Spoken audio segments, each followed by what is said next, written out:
I'm excited. We are finally back with a sound card review. Today it is the Ensoniq Soundscape VIVO 90. One of my Patreons mentioned that the famous Gravis Ultrasound is somehow related to the chip on the Soundscape VIVO 90. So yeah, I had to investigate. Let's take a closer look at this sound card, starting off with the connectors. Line in, speaker output, microphone input, and here's the gain port and MIDI interface. We have three internal audio inputs here. Telephone answering device, this one is labeled TV tuner ID/Sony, and another one CD audio in. The card is plug and play and can be configured through software. There are only two jumpers here and they configure the behavior of the microphone with a little table here. Let's have a look at all the chips from Ensoniq, the Mark V. Here we have the Ensoniq Auto R2C. Here we have a document from Ensoniq which has a few more interesting details about this auto chip. We can see some of these specifications, and one of the highlights is it has 32 independent voices. Wikipedia has some information on this auto chip. If we scroll down, we can see a list of implementations. We can see the Soundscape S2000 and Elite being mentioned, but the VIVO 90 is absent for some reason. Very important is this entry, however, the Ensoniq TS10 and TS12 synthesizers. Here we have some images. This is the TS12 and here we have the TS10. Both of these use the auto chip inside, and look at that, there is a floppy drive. These synthesizers came with samples stored in ROM, but they also had RAM and you could expand that. It had two SIM sockets, and then you could use the floppy drive to load custom samples into your synthesizer and use that to create music. And this concept of using samples, loading them into RAM, using it with the synthesizer, well, this is exactly how the Gravis Ultrasound operates. On the Vogon's website in 2008, there is a member here and he mentions trivia. Gravis licensed the auto for the ultrasound, which means the GF1 chip is an auto or a derivative. On the DOS Days website is a really interesting retro review on the Ensoniq Soundscape VIVO, and down below here is another interesting comment. So good was the auto chip that Advanced Gravis used it for the Ultrasound and Ultrasound Max, which was then rebranded by numerous other sound card manufacturers. I found many forum discussions online. For example, here's one on gearspace.com with members discussing what's going on. Any idea how similar these are to the GF1? They're supposed to be related, and then I vaguely recall the GF1 was derived from the same chip used in the VFX, which is another device from Ensoniq. Still, in the end, I found a lot of rumors and speculation. There was never a clear reference, and I didn't find Ensoniq anything Soundscape official from either Ensoniq or Gravis. A chip from Analog Devices, the AD1845JP. This is a codec that can encode and decode at 44 kHz with 16 bits. And this should be the ROM chip that holds the wavetable samples. Here's the model number, VIVO 90DBA, and we have a date here, Ensoniq Corporation 1996. I got lucky in the PC Player magazine, December of 1996, Ensoniq Soundscape VIVO 90, and it doesn't really have a price or anything like this. There's a Christmas demonstration event. There's an address here and you can send in this slip of paper to get more information. So yeah, I love going back in time, looking at old magazines and finding interesting nuggets of information like this one. Using the Wayback Machine, we're going back to the year 1998, and this is the official Ensoniq website. We have all the driver downloads here, and we can see here for the Soundscape VIVO 90, these are the drivers. Pay attention, there are no DOS drivers. So in order to get the drivers for DOS, you need to install either the drivers for Windows 3.1 or Windows 95. I wanted a pure DOS machine, not having to install Windows, so you can go to the Vogon's Vintage Driver Library, and down here we can find the Ensoniq Soundscape VIVO 90 DOS drivers. This sound card is plug-and-play compatible, so just be aware, some of you out there don't like plug-and-play cards. The driver needs expanded memory, so make sure you are using the EMM386 memory manager. And here are the DOS drivers. You just extract them into the Soundscape directory. We need the init.ss batch file. This will initialize our sound card, and this works in combination with the Soundscape ini, which is a config file. This is what the batch file looks like. It sets two environmental variables, the Soundscape directory and the set blaster variable, and then it loads the driver to initialize the sound card. So let's run it, init.ss, off we go, and here we go. The sound card is initialized with interrupt 7 and DMA1. In terms of memory, SS init does require some RAM, but it's really tiny, just 1 kilobyte of conventional memory. And this is the soundscape.ini, which is basically a config file. If you want to change any of the ports, you can do it in here. These options are quite interesting. If you want to drive, for example, an external MIDI device instead of the onboard wavetable, you change that to true. And there's also an option to enable or disable the joystick, as well as turn off Sound Blaster emulation. Maybe you want to use the VIVO 90 in combination with a second sound card. You can also change the mixer volume settings here. I want to point out that some of the settings in the Soundscape configuration file can be also accessed with the Soundscape mixer utility. This is what it looks like. So you can tweak the volumes, and there are some other options here. For example, toggling to the external MIDI module and some option for the microphone. And once you save this here, these changes will get copied into the configuration file. But for this video, these are the settings I used. Volume to 120, I muted the microphone, I disabled the MT32 emulation, only for when I'm testing it, I'm using this feature, and we're using the internal MIDI. So these are the settings I used for this video. DM Test is a utility to test your hardware. Ensoniq Soundscape. And this file here, MT32, well, it does what the name implies. It activates the MT32 mode. One of my personal highlights of this sound card is the general MIDI quality. So I recorded a bunch of games. Let's check it out.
I'm very interested to hear your feedback on the general MIDI of this sound card. Now, things are always interesting when you throw another sound card in for comparison. So here we've got the Sound Blaster AW64. Let's do a comparison.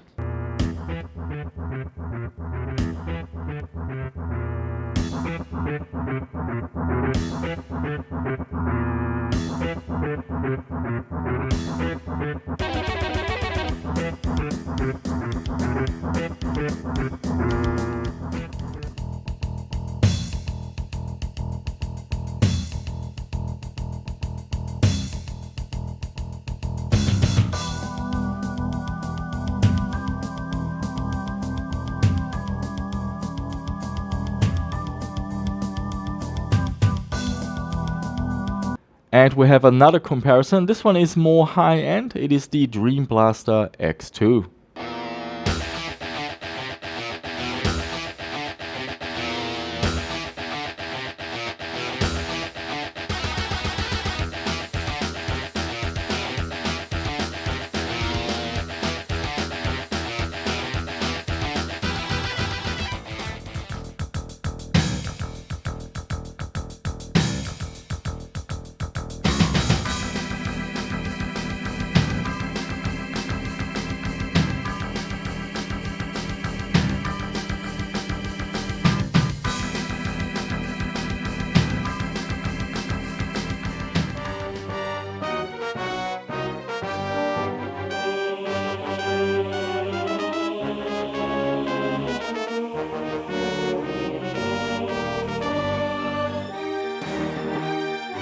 So all in all, my take is the general MIDI sounds really lovely. It's definitely higher end than what you get on a Sound Blaster AW32 or 64.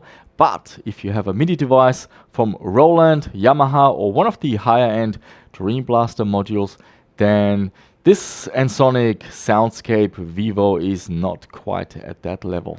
It claims to be compatible with the Roland MT32, however, that is not quite true. It's only compatible with games that support the default instruments. We have some recordings here with Monkey Island and Loom.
But we all know most of the games that really take advantage of the Roland MT32, well, they reprogram the MIDI device, and on the Soundscape, they just sound absolutely horrible. I have a few recordings here.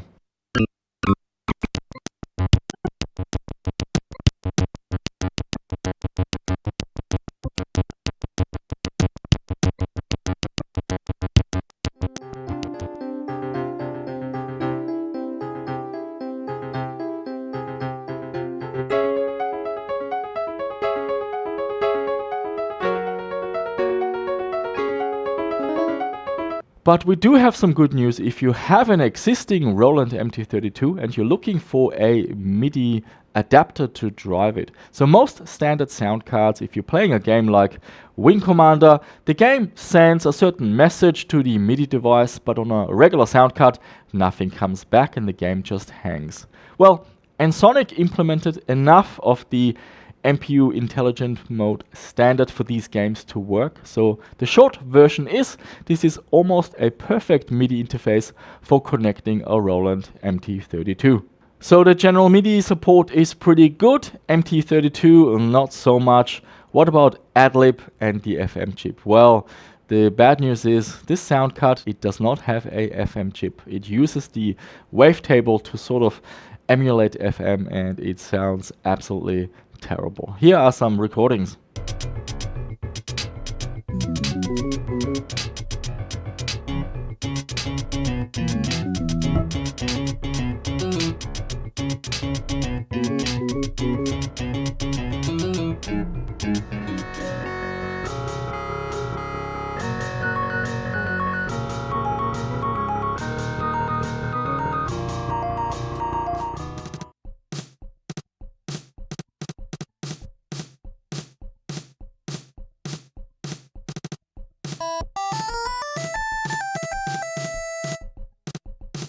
Let's talk about digital sound effects and speech, which many DOS games support. So the Ensoniq cards have native support in many games. Some examples: Duke Nukem 3D, Descent and Rise of the Triad.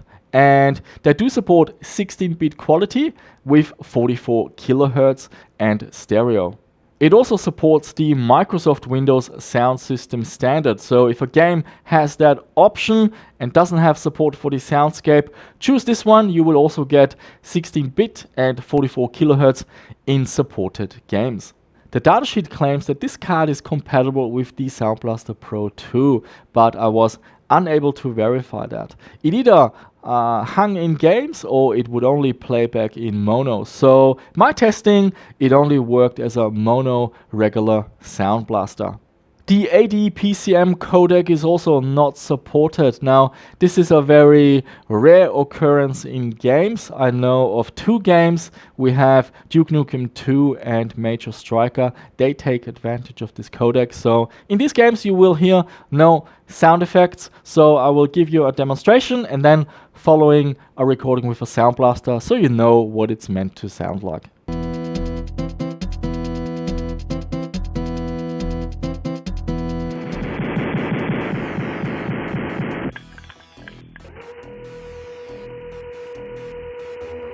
If you are getting sound in games, be it native Ensoniq support, Windows Sound System, or through the Sound Blaster support, the quality really impressed me. So firstly, this card is really quiet. So I didn't hear any computer thinking noises or anything like that, and I was listening with headphones.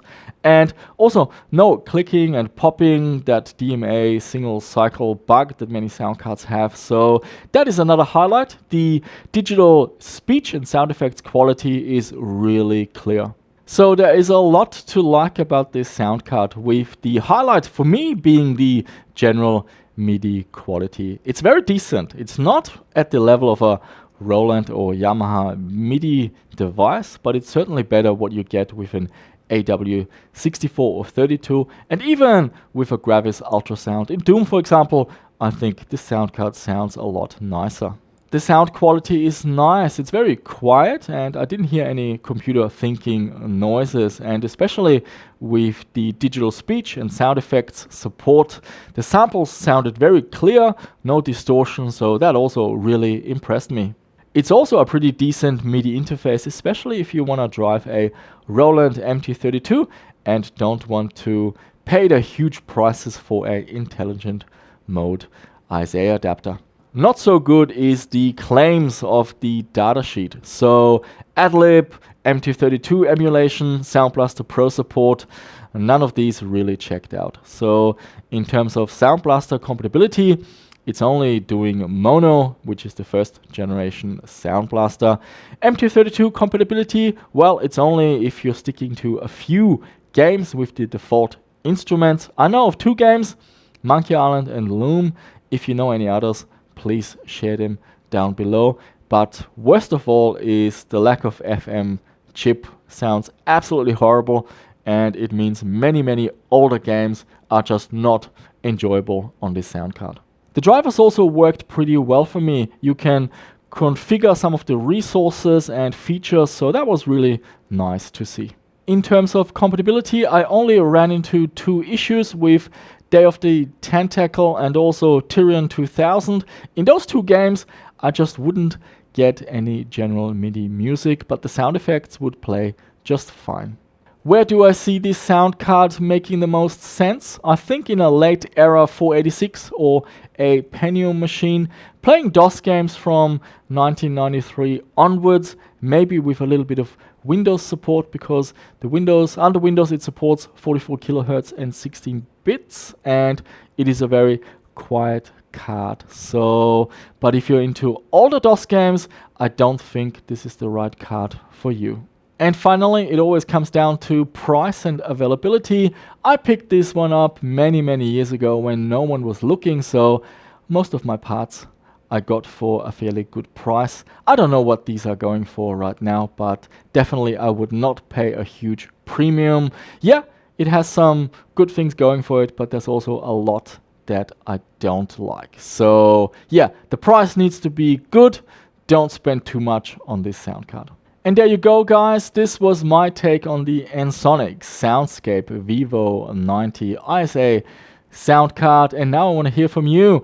What is your take on Ensoniq as a brand for PC sound cards? I grew up in Europe, and Ensoniq wasn't really a big name out there. It was mostly Creative Labs and Yamaha and Roland. So I'm really interested to hear your opinion on this sound card. And that's it for this one. Thank you so much for watching, and I shall see you soon with another one.